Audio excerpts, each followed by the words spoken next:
ബൈബിളിലൂടെ ഒരു തീർത്ഥാടനം. വിശുദ്ധ ഗ്രന്ഥത്തിലെ പുസ്തകങ്ങളെ ആഴത്തിൽ മനസ്സിലാക്കാനും പഠിക്കാനും നാം എവരെയും സഹായിക്കുന്ന ഈ തിരുവചന പഠന പരമ്പരയിലേക്ക് ഗുഡ്നസ് ടിവിയുടെ മാന്യപ്രേക്ഷകരായ നിങ്ങൾക്കേവർക്കും ഹൃദയപൂർവ്വം സ്വാഗതം.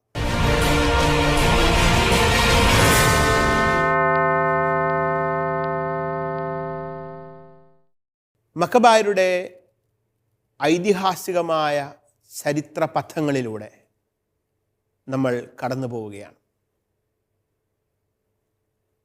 വലിയ ചെറുത്തുനിൽപ്പിൻ്റെ, വിപ്ലവത്തിൻ്റെ കഥകൾ. അതിനിടയിൽ അവരുടെ വിശ്വസ്തതയ്ക്ക് ദൈവം വലിയ കൃപകൾ കൊണ്ട് പ്രതിഫലം നൽകുന്നതും നമ്മൾ കാണുന്നു. പ്രത്യേകിച്ചും ഹസ്മോണിയൻ കുടുംബത്തിൻ്റെ കാരണവർ, മത്താത്യാസിൻ്റെ 5 പുത്രന്മാരിൽ രണ്ടാമനായിരുന്ന ശിമയോൻ, താസി എന്നുകൂടെ പേരുണ്ടായിരുന്ന ശിമയോൻ്റെ നേതൃത്വത്തിൽ ജനത്തിന് വലിയ ശാന്തിയും സമാധാനവും കൈവന്നു. ശാന്തിയും സമാധാനവും ഭക്ഷ്യസമൃദ്ധിയും അഭിമാനവും ഒക്കെ ജനത്തിന് അനുഭവിക്കാൻ സാധിച്ച നല്ല നാളുകളായിരുന്നു, ഒരു നല്ല കാലമായിരുന്നു ശിമയോൻ്റേത് എന്ന് പറയുന്ന, ശിമയോനെ പുകഴ്ത്തിക്കൊണ്ടുള്ള ഒരു സ്തുതിഗീതകത്തിൻ്റെ വായനയും വ്യാഖ്യാനവും നമ്മൾ കഴിഞ്ഞ ക്ലാസ്സിൻ്റെ അവസാനത്തിൽ നടത്തിയിരുന്നു. ഇന്ന് അതിൻ്റെ തുടർച്ച എന്ന വണ്ണം ശിമയോൻ്റെ നേതൃത്വത്തിൽ ഏർപ്പെടുന്ന ചില രാഷ്ട്രീയ സഖ്യങ്ങളെക്കുറിച്ചാണ് നമ്മൾ വായിച്ച് മനസ്സിലാക്കാനായിട്ട് പോകുന്നത്.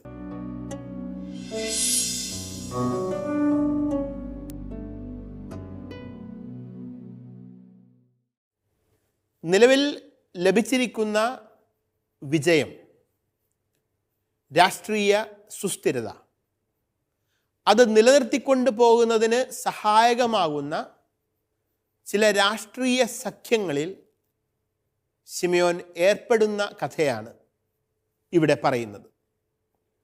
അത് മനസ്സിലാക്കുന്നതിന് വേണ്ടി നമുക്ക് മക്കബായരുടെ 1-ാം പുസ്തകത്തിൻ്റെ 14-ാം അധ്യായത്തിൻ്റെ 16 മുതൽ 24 വരെയുള്ള തിരുവചനങ്ങൾ വായിക്കാം. ഈ സമയം സാധിക്കുമെങ്കിൽ നിങ്ങളെല്ലാവരും എന്നോടൊപ്പം വിശുദ്ധ ഗ്രന്ഥം ഒന്ന് കയ്യിലെടുക്കുക. നമുക്ക് ഒരുമിച്ച് തിരുവചനം വായിച്ചുകൊണ്ട് മനസ്സിലാക്കാൻ ശ്രമിക്കാം. ജോനാഥാൻ്റെ മരണവാർത്ത റോമായിലും സ്പാർത്തായിലും എത്തി. അവർ അഗാധമായി ദുഃഖിച്ചു. ജോനാഥാൻ്റെ സ്ഥാനത്ത് അവൻ്റെ സഹോദരൻ ശിമയോൻ പ്രധാന പുരോഹിതനായി എന്നും രാജ്യവും അതിലെ നഗരങ്ങളും അവൻ്റെ അധീനതയിലാണെന്നും അവരറിഞ്ഞു. അവൻ്റെ സഹോദരന്മാരായ യൂദാസും ജോനാഥാനുമായി ഉണ്ടായിരുന്ന സൗഹൃദവും സഖ്യവും ശിമയോനുമായി പുതുക്കിക്കൊണ്ട് അവർ പിച്ചള ഫലകത്തിൽ അവനെഴുതി. ഇത് ജെറുസലേമിലെ സമൂഹത്തിൻ്റെ മുൻപാകെ വായിക്കപ്പെട്ടു. സ്പാർത്താക്കാരയച്ച കത്തിൻ്റെ പകർപ്പാണിത്. പ്രധാന പുരോഹിതനായ ശിമയോനും ശ്രേഷ്ഠന്മാർക്കും പുരോഹിതന്മാർക്കും ഞങ്ങളുടെ സഹോദരരായ മറ്റ് യഹൂദർക്കും സ്പാർത്ത നഗരത്തിൻ്റെയും അധിപന്മാരുടെയും അഭിവാദനം. ഞങ്ങളുടെ അടുക്കലേക്ക് അയച്ച ദൂതന്മാർ നിങ്ങളുടെ മഹിമ പ്രതാപങ്ങളെക്കുറിച്ച് ഞങ്ങളോട് വിവരിച്ചു പറഞ്ഞു. അവരുടെ ആഗമനം ഞങ്ങളിൽ സന്തുഷ്ടിയുളവാക്കി. അവർ പറഞ്ഞതെല്ലാം ഞങ്ങൾ പൊതുയോഗക്കുറിപ്പുകളുടെ പുസ്തകത്തിൽ ഇങ്ങനെ രേഖപ്പെടുത്തിയിരിക്കുന്നു. യഹൂദ ദൂതന്മാരായ അന്തിയോക്കസിൻ്റെ മകൻ നുമേനിയൂസും ജാസൻ്റെ മകൻ അന്തിപ്പാത്തറും ഞങ്ങളുമായുള്ള സൗഹൃദം പുതുക്കുന്നതിന് ഞങ്ങളുടെ അടുക്കൽ വന്നിരിക്കുന്നു. അവരെ ബഹുമാന പുരസ്സരം സ്വീകരിക്കാൻ ഞങ്ങളുടെ ജനം താൽപ്പര്യം കാണിച്ചു. അവരുടെ സന്ദേശത്തിൻ്റെ ഒരു പകർപ്പ് സ്പാർത്തക്കാർക്ക് പിന്നീട് പരിശോധിക്കുന്നതിന് പൊതുരേഖാശാലയിൽ സൂക്ഷിച്ചിട്ടുണ്ട്. ഇതിൻ്റെ ഒരു പകർപ്പ് പ്രധാന പുരോഹിതനായ ശിമയോന് അവർ അയച്ചു കൊടുത്തു. അനന്തരം റോമക്കാരുമായുള്ള സഖ്യമുറപ്പിക്കുന്നതിന് 1000 മീന തൂക്കമുള്ള വലിയൊരു സുവർണ പരിചയുമായി നുമേനിയൂസിനെ ശിമയോൻ റോമായിലേക്ക് അയച്ചു. റോം, സ്പാർത്ത എന്നീ രാജ്യങ്ങളുമായുള്ള സഖ്യത്തിനായി ശിമയോൻ നടത്തുന്ന ശ്രമങ്ങളെ ഇവിടെ വിവരിക്കുകയാണ്. എന്നാൽ അല്പം അതിശയോക്തി കലർത്തിയാണ് ഈ വിവരണം നൽകിയിരിക്കുന്നത് എന്ന് കാണാം. ഉദാഹരണത്തിന്, ജോനാഥാൻ്റെ മരണവാർത്തയറിഞ്ഞ് റോമും സ്പാർത്തായും സഖ്യത്തിനായി മുൻകൈ എടുത്തു എന്ന് പറയുന്നത് അതിശയോക്തിപരമാണ്. റോമും സ്പാർത്തയും യഹൂദ രാഷ്ട്രത്തെ അംഗീകരിച്ചു എന്നത് ഒരു അന്താരാഷ്ട്ര അംഗീകാരത്തെ കുറിക്കുന്നുമുണ്ട്. തീർച്ചയായും ഇത്തരത്തിലുള്ള ഒരു സഖ്യ ബന്ധത്തിന് വേണ്ടി ശിമയോൻ തൻ്റെ പ്രതിനിധി സംഘത്തെ സ്പാർത്തയിലേക്കും റോമിലേക്കും അയക്കുകയും അതിൻ്റെ ഫലമായി ശിമയോൻ്റെ അഭ്യർത്ഥന മാനിച്ചുകൊണ്ട് പണ്ടുണ്ടായിരുന്ന യൂദാസ് മക്കബേയൂസിൻ്റെയും ജോനാഥാൻ്റെയും കാലത്തൊക്കെ ഉണ്ടായിരുന്ന ആ രാഷ്ട്രീയ സഖ്യം തുടർന്നുകൊണ്ട് പോകുന്നതിന് റോമായും സ്പാർത്തയും തയ്യാറായി എന്ന് വേണം നമ്മൾ യാഥാർത്ഥ്യബോധത്തോടെ ഈ വചനത്തെ വായിച്ച് മനസ്സിലാക്കാൻ. ഏതായാലും റോമായിൽ നിന്നും സ്പാർത്തായിൽ നിന്നും ലഭിക്കുന്ന ഭാവാത്മകമായ പോസിറ്റീവായ റെസ്പോൺസ് അത് ഒരു നല്ല സൂചനയാണ്. രാഷ്ട്രീയമായ ഒരു സുസ്ഥിരതയുടെ സൂചനയായിട്ട് നമുക്കതിനെ മനസ്സിലാക്കാം. എന്തുകൊണ്ടാണ് റോമായും സ്പാർത്തായും ഈ യഹൂദ രാഷ്ട്രത്തെ അല്ലെങ്കിൽ മക്കബായരുടെ നേതൃത്വത്തിലുള്ള ഈ രാഷ്ട്രത്തെ അംഗീകരിച്ചത് എന്ന് ചോദിച്ചാൽ അത് അവരുടെ സത്യസന്ധതയും നീതിയും കണ്ടതുകൊണ്ടാണ് എന്നാണ് മക്കബായ ഗ്രന്ഥകാരൻ പറയുന്നത്. കാരണം അവരുടെ അക്കാലത്തെ നേതാവ് ശിമയോൻ ഒരു ജ്ഞാനിയായ നേതാവായിരുന്നു. അദ്ദേഹം സമാധാനം സ്ഥാപിച്ച നേതാവായിരുന്നു, നീതി നടപ്പാക്കിയ നേതാവായിരുന്നു, ജനതകളുടെ ക്ഷേമം ഉറപ്പുവരുത്തിയ നേതാവായിരുന്നു.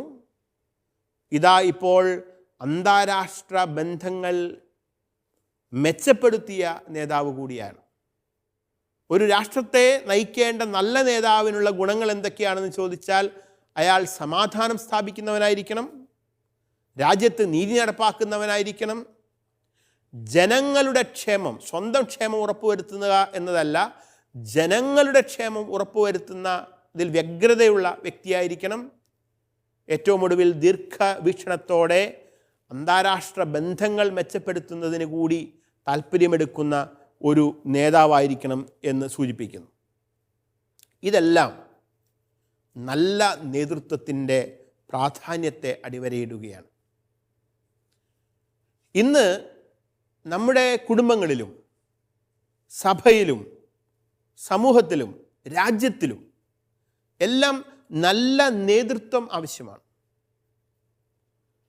നല്ല നേതൃത്വത്തിന് മാത്രമേ നന്മയിലേക്ക് നമ്മെ നയിക്കാൻ സാധിക്കൂ. അല്ലെങ്കിൽ പിന്നീടത് വിഭജനത്തിലേക്കും പ്രശ്നങ്ങളിലേക്കും ഒക്കെ നയിക്കപ്പെടും.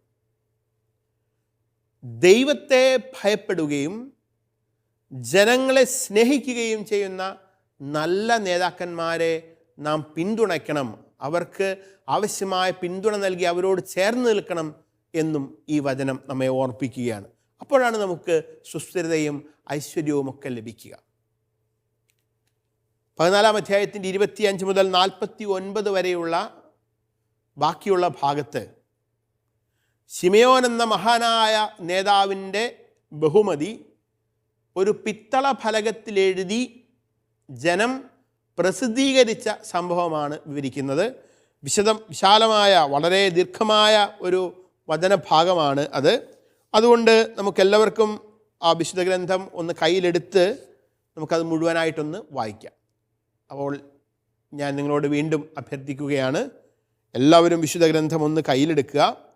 നമുക്ക് ഒരുമിച്ച് വായിക്കാം, അല്ലെങ്കിൽ ശ്രദ്ധ പതറിപ്പോവാൻ സാധ്യതയുണ്ട്. ദീർഘമായൊരു ഭാഗമാണ്. മക്കബായുടെ 1-ാം പുസ്തകം 14-ാം അധ്യായം 25 മുതൽ 49 വരെയുള്ള ദീർഘമായ ഭാഗമാണ് ഇപ്പോൾ നമ്മൾ വായിക്കുന്നത്. പിന്നീട് അതിനുശേഷം നമുക്കതിനെക്കുറിച്ച് വ്യാഖ്യാനം നൽകുകയുമാവാം. ഇതുകേട്ട് ജനം പറഞ്ഞു, ശിമയോനോടും പുത്രന്മാരോടും നാം എങ്ങനെ നന്ദി പ്രകാശിപ്പിക്കും? അവനും അവൻ്റെ സഹോദരന്മാരും പിതൃഭവനവും ഉറച്ചു നിൽക്കുകയും ഇസ്രായേലിൻ്റെ ശത്രുവിനെതിരെ പൊരുതി അവരെ തുരത്തുകയും രാജ്യത്തിൽ സ്വാതന്ത്ര്യം സുസ്ഥാപിതമാക്കുകയും ചെയ്തു. ഇക്കാര്യങ്ങളെല്ലാം അവർ പിത്തളഫലകത്തിൽ രേഖപ്പെടുത്തി സിയോൻ മലയിൽ സ്തംഭങ്ങളിൽ സ്ഥാപിച്ചു. അവർ എഴുതിയിരുന്നതിൻ്റെ പകർപ്പിതാണ്. 172-ാം ആണ്ട്, അതായത് സമുന്നതനായ പ്രധാന പുരോഹിതൻ ശിമയോൻ്റെ 3-ാം ഭരണവർഷം ഏലൂൾ മാസം 18-ാം ദിവസം ജെറുസലേമിൽ പുരോഹിതന്മാരുടെയും ജനത്തിൻ്റെയും ഭരണാധിപന്മാരുടെയും ശ്രേഷ്ഠന്മാരുടെയും മഹാസഭയിൽ ഈ വിളംബരം പുറപ്പെടുവിച്ചു.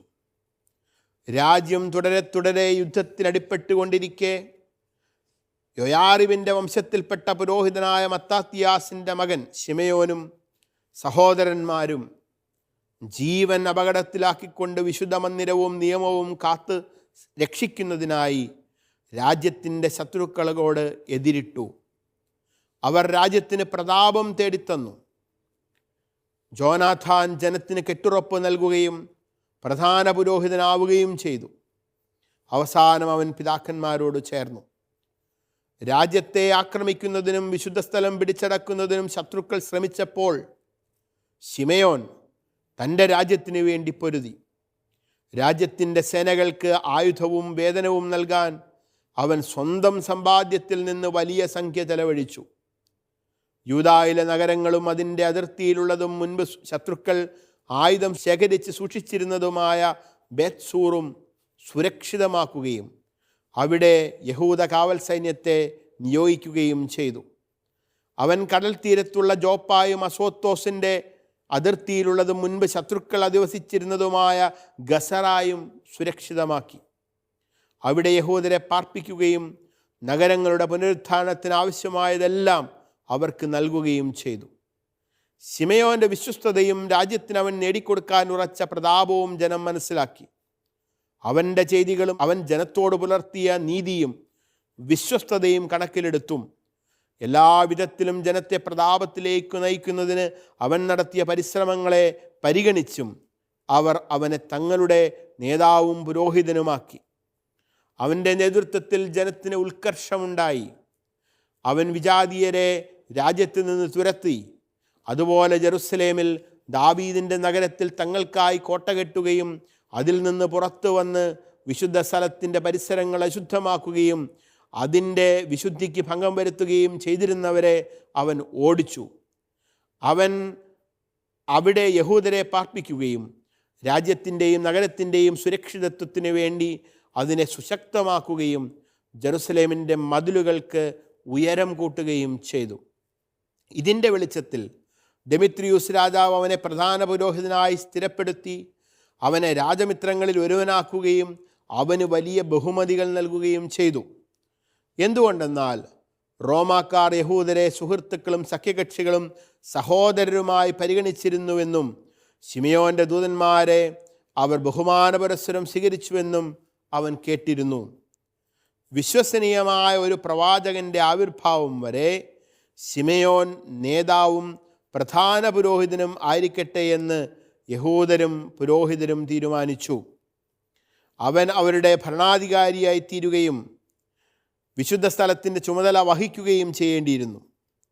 അതിലെ ശുശ്രൂഷകർക്കും രാജ്യത്തിൻ്റെയും ആയുധങ്ങളുടെയും ശക്തിദുർഗങ്ങളുടെയും മേൽനോട്ടത്തിനും ആളുകളെ നിയമിക്കേണ്ടതും അവനായിരുന്നു. സകലരും അവരെ അനുസരിക്കണം. രാജ്യത്ത് എഴുതപ്പെടുന്ന കരാറുകളെല്ലാം അവൻ്റെ നാമത്തിലായിരിക്കണം. അവൻ രാജകീയ വസ്ത്രം ധരിക്കുകയും സ്വർണ്ണാഭരണം അണിയുകയും വേണം. ജനങ്ങളിലോ പുരോഹിതന്മാരിലോ ആരും ഈ തീരുമാനങ്ങളിലൊന്നും അസാധുവാക്കുകയോ അവൻ്റെ വാക്കുകൾ ധിക്കരിക്കുകയോ അവൻ്റെ അനുവാദം കൂടാതെ രാജ്യത്ത് സമ്മേളനങ്ങൾ വിളിച്ചുകൂട്ടുകയോ രാജകീയ വസ്ത്രം ധരിക്കുകയോ സ്വർണ്ണക്കൊളുത്ത് അണിയുകയോ ചെയ്യാൻ പാടില്ല. ഈ തീരുമാനത്തിനെതിരെ പ്രവർത്തിക്കുകയോ അവയിൽ ഏതെങ്കിലും ഒന്ന് അസാധുവാക്കുകയോ ചെയ്യുന്നവൻ ശിക്ഷാർഹനായിരിക്കും. ഈ തീരുമാനങ്ങൾക്ക് അനുസൃതമായി പ്രവർത്തിക്കാനുള്ള അവകാശം ശിമെയോന് നൽകുന്നതിന് ജനം സമ്മതിച്ചു. പ്രധാന പുരോഹിതനും യഹൂദജനത്തിൻ്റെയും പുരോഹിതന്മാരുടെയും അധിപനും സംരക്ഷകനുമായിരിക്കാമെന്ന് ശിമെയോൻ ഏറ്റു. ഈ കൽപ്പന പിത്തളത്തകിടിൽ ആലേഖനം ചെയ്ത് ദേവാലയത്തിൻ്റെ പരിസരത്ത് ശ്രദ്ധേയമായ ഒരു സ്ഥലത്ത് സ്ഥാപിക്കാൻ അവൻ നിർദ്ദേശം നൽകി. ശിമെയോനും പുത്രന്മാർക്കും ലഭ്യമാകേണ്ടതിന് അതിൻ്റെ ഒരു പകർപ്പ് ഭണ്ഡാരത്തിൽ സൂക്ഷിക്കാൻ അവർ ആജ്ഞാപിച്ചു. ഈ വചനഭാഗം ശിമെയോൻ്റെ നേതൃത്വത്തെ ജനങ്ങളും പുരോഹിതന്മാരും ശ്രേഷ്ഠന്മാരും ഔപചാരികമായി അംഗീകരിച്ചതിനെ സാക്ഷ്യപ്പെടുത്തുകയാണ്. വെങ്കല ഫലകങ്ങളിൽ എഴുതിയ ഈ ഔദ്യോഗിക പ്രഖ്യാപനം ശിമെയോനെ മഹാപുരോഹിതനും നേതാവും സൈനിക മേധാവിയുമായി സ്ഥാപിക്കുകയാണ്. ജെറുസലേമിൽ വിളിച്ചുകൂട്ടിയ ഒരു മഹാസഭ, ഗ്രേറ്റ് അസംബ്ലി, ഈ മഹാസഭ വിളിച്ചുകൂട്ടിയാണ് പുരോഹിതന്മാരും ജനനേതാക്കന്മാരും ശ്രേഷ്ഠന്മാരും ചേർന്ന് ശിമെയോൻ്റെ നേതൃത്വത്തെ ഔപചാരികമായി അംഗീകരിക്കുകയും അദ്ദേഹത്തിൻ്റെ വിവിധ പദവികൾ അവർ അംഗീകരിക്കുകയും ചെയ്യുന്നത്. ശിമെയോൻ്റെ നേട്ടങ്ങളെക്കുറിച്ച് ആദ്യ ഭാഗത്ത് സൂചിപ്പിക്കുന്നു. 25 മുതൽ 40 വരെയുള്ള വാക്യങ്ങളിൽ ശിമെയോൻ്റെ നേട്ടങ്ങൾ ഓരോന്നോരോന്നായി എണ്ണി വിവരിക്കുന്നുണ്ട്. പ്രധാനമായും ഇവയാണ്. 1, ശിമെയോൻ രാഷ്ട്രത്തെ സ്വതന്ത്രമാക്കി. ഇത് നമ്മൾ കഴിഞ്ഞ ക്ലാസ്സിൽ വിശദമായിട്ട് പറഞ്ഞതാണ്. എപ്രകാരമാണ് രാഷ്ട്രത്തിന് സ്വതന്ത്ര പദവി ലഭിച്ചതെന്നും നുകം അഥവാ നികുതി, വിദേശീയർക്ക് കൊടുക്കേണ്ടിയിരുന്ന നികുതി ഭാരത്തിൽ നിന്ന് പൂർണ്ണമായും ഇവർ വിമുക്തരായത് എന്നും. ശിമെയോൻ രാഷ്ട്രത്തെ സ്വതന്ത്രമാക്കി. 2, ശിമെയോൻ കോട്ടകൾ ശക്തിപ്പെടുത്തി. ജെറുസലേമിലെ കോട്ടയെ പുനരുദ്ധരിച്ച് ശക്തിപ്പെടുത്തി. ഗസറായിലെ കോട്ട പിടിച്ചടക്കി അവിടെ നിന്ന് അധർമ്മികളെ ഒഴിപ്പിച്ച് അവിടെ ആ കോട്ട സുശക്തമാക്കി. 3, ശിമെയോൻ ആലയം ശുദ്ധീകരിച്ചു. ദൈവമായ കർത്താവിൻ്റെ ജെറുസലേമിലെ ദൈവാലയത്തെ അവൻ വിശുദ്ധീകരിച്ചു. അതാണ് ഏറ്റവും പ്രധാനപ്പെട്ട ഒരു കാര്യമായി പറയുന്നത്. നമ്മൾ 14-ാം അധ്യായത്തിൻ്റെ 15-ാം വാക്യത്തിൽ ഇപ്രകാരം വായിച്ചിരുന്നു: അവൻ ദേവാലയത്തിൻ്റെ പ്രൗഢി വർദ്ധിപ്പിക്കുകയും വിശുദ്ധ സ്ഥലത്തെ പാത്രങ്ങളുടെ എണ്ണം കൂട്ടുകയും ചെയ്തു എന്ന് നമ്മൾ വായിച്ചിരുന്നു. അപ്പോൾ അവൻ ആലയം ശുദ്ധീകരിച്ചു, വിശുദ്ധീകരിച്ചു. 4-മതായി ശിമെയോൻ സമാധാനവും സമൃദ്ധിയും കൊണ്ടുവന്നു. ശിമെയോൻ്റെ കാലത്തെ ശലോമിനെക്കുറിച്ച്, സമാധാനത്തെക്കുറിച്ച് നമ്മൾ വായിച്ചിരുന്നു. അക്കാലത്ത് യുവാക്കൾക്കും വൃദ്ധർക്കും ഉണ്ടാകുന്ന അഭിമാനത്തെക്കുറിച്ച് നമ്മൾ മനസ്സിലാക്കി. ശിമെയോൻ്റെ കാലത്തുണ്ടായിരുന്ന ഭക്ഷ്യസമൃദ്ധിയെക്കുറിച്ച് നമ്മൾ വായിച്ച് മനസ്സിലാക്കിയിരുന്നു. മറ്റൊന്ന്, ശിമെയോൻ ദരിദ്രർക്ക് സഹായം നൽകിയ വ്യക്തിയാണ്. ഇപ്പോൾ വായിച്ച വചനങ്ങളിൽ തന്നെ പറയുന്നുണ്ട്, സ്വന്തം സമ്പാദ്യം പോലും എടുത്ത് രാജ്യത്തിൻ്റെയും ജനത്തിൻ്റെയും നന്മയ്ക്കായി, ജനത്തിന് സൈനികർക്ക് വേതനം കൊടുക്കുന്നതിന് പോലും ഉപയോഗിച്ച നേതാവായിരുന്നു ശിമെയോൻ. അല്ലാതെ രാഷ്ട്രത്തിൽ നിന്ന് എന്തെങ്കിലുമൊക്കെ അഴിമതിയിലൂടെ സ്വന്തമാക്കി തൻ്റെ സ്വത്തുക്കളുടെ വലിപ്പം കൂട്ടുക എന്നതായിരുന്നില്ല ശിമെയോൻ്റെ നേതൃശൈലി. മറിച്ച് താൻ ആർജിച്ച സ്വത്ത് പോലും ജനത്തിൻ്റെ നന്മയ്ക്ക് വേണ്ടി ഉപയോഗിച്ച ഒരു നേതാവായിരുന്നു ശിമെയോൻ. അവസാനം പറയുന്നു, ശിമെയോൻ നിയമം പാലിച്ചവനാണ്. ദൈവമായ കർത്താവിൻ്റെ നിയമത്തിന് വില കൊടുത്തുകൊണ്ട് ആ നിയമത്തിൻ്റെ വഴികളിലൂടെ വിശ്വസ്തനായി കടന്നുപോയ നേതാവായിരുന്നു ശിമെയോൻ. അതുകൊണ്ട് ശിമെയോൻ എക്കാലവും ഓർക്കപ്പെടുന്ന ഒരു അനുസ്മരിക്കപ്പെടുന്ന നേതാവായിരിക്കും. കാരണം അവൻ രാഷ്ട്രത്തെ സ്വതന്ത്രമാക്കിയ നേതാവാണ്, അവൻ കോട്ടകൾ ശക്തിപ്പെടുത്തിയ നേതാവാണ്, അവൻ ജെറുസലേമിലെ ദേവാലയത്തെ ശുദ്ധീകരിച്ച നേതാവാണ്, അവൻ ജനത്തിന് സമാധാനവും സമൃദ്ധിയും കൊണ്ടുവന്ന നേതാവാണ്, അവൻ ദരിദ്രരെ സഹായിച്ച നേതാവാണ്, അവൻ നിയമം പാലിച്ച, കർത്താവിൻ്റെ നിയമങ്ങൾ സ്വന്തം ജീവിതത്തിൽ അനുവർത്തിച്ചു പോകുന്ന വിശ്വസ്തനായ ഒരു നേതാവായിരുന്നു. അതുകൊണ്ട് ഇത്തരത്തിലുള്ള മഹോന്നതമായ വ്യക്തിത്വത്തിൻ്റെ ഉടമയായ ശിമെയോൻ തീർച്ചയായും അദ്ദേഹത്തിന് ധാരാളം അധികാരങ്ങൾ ജനങ്ങൾ ഉറപ്പിച്ചു നൽകുകയാണ്. അതുകൊണ്ട് ശിമെയോൻ്റെ ഔപചാരികമായ നിയമനം എന്തെല്ലാം അധികാരങ്ങളെ ഉറപ്പിച്ചു എന്നുകൂടെ ഈ പിത്തള ഫലകം സൂചിപ്പിക്കുന്നുണ്ട്. ഒന്ന്, പുരോഹിതനായി, മഹാപുരോഹിതനായി ശിമെയോൻ നിയമിക്കപ്പെടുന്നു. രണ്ട്, സൈനിക നേതാവായി, മേധാവിയായി അദ്ദേഹം നിയമിക്കപ്പെടുന്നു. മൂന്ന്, രാഷ്ട്രീയ നേതാവായി അഥവാ യത്നാർക്കായി അദ്ദേഹം നിയമിക്കപ്പെടുന്നു. ഈ പദവികളെല്ലാം എന്നേക്കുമുള്ള പദവിയാണ്. അതായത് വിശ്വസ്തനായ ഒരു പ്രവാചകൻ ആവിർഭവിക്കുന്നത് വരെ ഈ മഹാപുരോഹിതൻ്റെ, സൈനിക മേധാവിയുടെ, രാഷ്ട്രീയ നേതാവായ യത്നാർക്ക് എന്ന നിലയിലുള്ള ശിമെയോൻ്റെ പദവികൾ തുടരും എന്നും ഈ പിത്തള ഫലകം സാക്ഷ്യപ്പെടുത്തുകയാണ്. ചുരുക്കത്തിൽ അക്കാലത്ത് മക്കബായരുടെ നേതാവ് എന്ന നിലയിൽ ശിമെയോൻ 3 പ്രധാന പദവികളാണ് വഹിക്കുന്നത് എന്ന് നമുക്ക് കാണാം. മഹാപുരോഹിതൻ, അതായത് മതനേതാവ് എന്ന നിലയിൽ, ഒരു റിലീജിയസ് ലീഡർ എന്ന നിലയിൽ അദ്ദേഹം മഹാപുരോഹിതനായിരുന്നു. 2, ഒരു യത്നാർക്ക്, സിവിൽ ഭരണാധികാരി, രാഷ്ട്രത്തിൻ്റെ ഭരണാധികാരി എന്ന നിലയിൽ ഒരു യത്നാർക്ക് എന്ന പദവി അദ്ദേഹത്തിനുണ്ടായിരുന്നു. 3, സ്ട്രാറ്റഗോസ് എന്നറിയപ്പെടുന്ന സൈനിക മേധാവി. അപ്പോൾ ചുരുക്കത്തിൽ മഹാപുരോഹിതൻ, യത്നാർക്ക്, സ്ട്രാറ്റഗോസ് എന്നിങ്ങനെ 3 പദവികൾ പ്രധാനമായും വഹിച്ച വ്യക്തിയായിരുന്നു ശിമെയോൻ. ഇനി ശിമെയോൻ്റെ ഈ സവിശേഷമായ അധികാരങ്ങൾ, അതിനോട് ജനങ്ങൾക്കുള്ള ഉത്തരവാദിത്തങ്ങൾ എന്തൊക്കെയാണ്? ഇക്കാര്യമാണ് പിന്നീട് ഈ പിത്തള ഫലകത്തിൻ്റെ ഉള്ളടക്കമായിട്ട് പറയുന്നത്. അതിൽ ശിമെയോന് സവിശേഷമായിട്ടുള്ള ചില അധികാരാവകാശങ്ങളുണ്ട്. അതിൽ ഒന്നാമത്തേത് രാജകീയ വസ്ത്രങ്ങൾ ധരിക്കാനുള്ള അനുമതി. അപ്പോൾ ഇത്തരത്തിൽ സമുന്നതമായ ഒരു പദവി കൈക്കൊള്ളുന്നവനായ ശിമെയോന് രാജകീയ വസ്ത്രങ്ങൾ ധരിക്കാനുള്ള അനുമതി ലഭിക്കുന്നു. സ്വർണ്ണക്കൊളുത്ത്, അത് തീർച്ചയായും അദ്ദേഹത്തിൻ്റെ പദവിയെ സൂചിപ്പിക്കുന്ന ഒരു ആഭരണമാണ്. സ്വർണ്ണക്കൊളുത്ത് ധരിക്കാനുള്ള അനുമതി ഉണ്ട്. മാത്രവുമല്ല, ജനസമൂഹത്തിന് അയാളോട് ചില ഉത്തരവാദിത്തങ്ങളുണ്ട്. അദ്ദേഹത്തിന് എതിരെ സഭ വിളിക്കാൻ പാടില്ല. അദ്ദേഹത്തിൻ്റെ അധികാരത്തെ ജനങ്ങൾ വെല്ലുവിളിക്കാൻ പാടില്ല. കാരണം അദ്ദേഹത്തിൻ്റെ അധികാരത്തിന് കീഴ്പ്പെട്ട് ജീവിച്ചു കൊള്ളാമെന്ന് ജനങ്ങൾ ഒരുമിച്ച് ഇവിടെ വ്യക്തമാക്കുകയാണ്.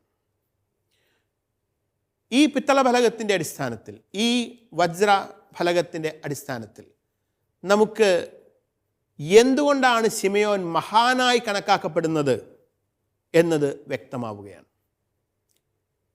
എന്തുകൊണ്ടാണ് മക്കബായനായ ശിമെയോൻ മഹാനായി കണക്കാക്കപ്പെടുന്നത്? നേരത്തെ സൂചിപ്പിച്ചതുപോലെ അദ്ദേഹം ദരിദ്രരെ ശുശ്രൂഷിച്ചു. സ്വന്തം ധനം ഉപയോഗിച്ച് ദരിദ്രർക്ക് സഹായം നൽകി. നേതാവെന്ന നിലയിൽ അദ്ദേഹം അഹങ്കാരിയായില്ല, മറിച്ച് താഴ്മയുള്ളവനായി മാറി. അഗതികളോട് കരുണ കാണിച്ചവൻ നേതാവ്. 2, അദ്ദേഹം നിയമം പാലിച്ചു. ദൈവത്തിൻ്റെ നിയമത്തെ മാനിച്ചവനായിരുന്നു ശിമെയോൻ. അതിൻ്റെ അടിസ്ഥാനത്തിലാണ് അയാൾ ജീവിച്ചത്, അതിൻ്റെ അടിസ്ഥാനത്തിലാണ് അയാൾ ഭരിച്ചത്. അതുകൊണ്ടാണ് ദൈവം അയാളെ വളർത്തിയത്. 3, അദ്ദേഹം ദൈവത്തിൻ്റെ ആലയത്തെ സംരക്ഷിച്ചു. ആരാധനാ സ്ഥലത്തിൻ്റെ പവിത്രത ഉറപ്പുവരുത്തിയ നേതാവായിരുന്നു ശിമെയോൻ. 4, അദ്ദേഹം വിശ്വസ്തനായിരുന്നു എന്ന് ഈ ഫലകത്തിൽ ആവർത്തിക്കുന്നുണ്ട്. വിശ്വസ്തത അദ്ദേഹത്തെ അംഗീകാരത്തിലേക്ക് നയിക്കുന്നു. ശിമെയോൻ വർഷങ്ങളോളം കഠിനാധ്വാനം ചെയ്തു, ത്യാഗങ്ങൾ സഹിച്ചു, ജനത്തെ സേവിച്ചു. അവസാനം ജനമാകെ എഴുന്നേറ്റ് നിന്ന് അദ്ദേഹത്തെ ബഹുമാനിച്ചു. നല്ല നേതൃത്വത്തെ അംഗീകരിക്കുക, പിന്തുണയ്ക്കുക എന്നത് ദൈവത്തിൻ്റെ ഹിതമാണ് എന്ന് നമ്മൾ മനസ്സിലാക്കണം. കാരണം അത് നമുക്ക് അഭികാമ്യമായ ഒന്നാണ്. അതുപോലെ പ്രധാനമായ ഒന്നാണ് വിഭജനം ഒഴിവാക്കി ഒരുമയിൽ പ്രവർത്തിക്കുക എന്നത്. ഒരുപക്ഷെ ചില വിട്ടുവീഴ്ചകൾ ചെയ്യേണ്ടതായിട്ട് വന്നാൽ തന്നെയും ഒരു നേതാവ് എന്ന നിലയിലും ഒരു ജനമെന്ന നിലയിലും സാധിക്കുന്നത്ര വിഭജനത്തെ, അനൈക്യത്തെ ഒഴിവാക്കി ഐക്യത്തിൽ, ഒരുമയിൽ പോവുക എന്നതായിരിക്കണം നമ്മുടെ ആത്യന്തികമായ ലക്ഷ്യം എന്ന് വചനം ഓർപ്പിക്കുന്നു. ഐക്യം പാലിക്കുക, സുതാര്യത ഉറപ്പുവരുത്തുക, ഇതെല്ലാം നമ്മുടെ നിലനിൽപ്പിന് ആവശ്യമാണ്. ഇല്ലെങ്കിൽ നാം തകർന്നു പോകും എന്നും ഈ വചനം ഓർപ്പിക്കുന്നു. തുടർന്നുള്ള 15-ാം അധ്യായം നമുക്ക് അടുത്ത ക്ലാസ്സിൽ വിശദീകരിക്കാം.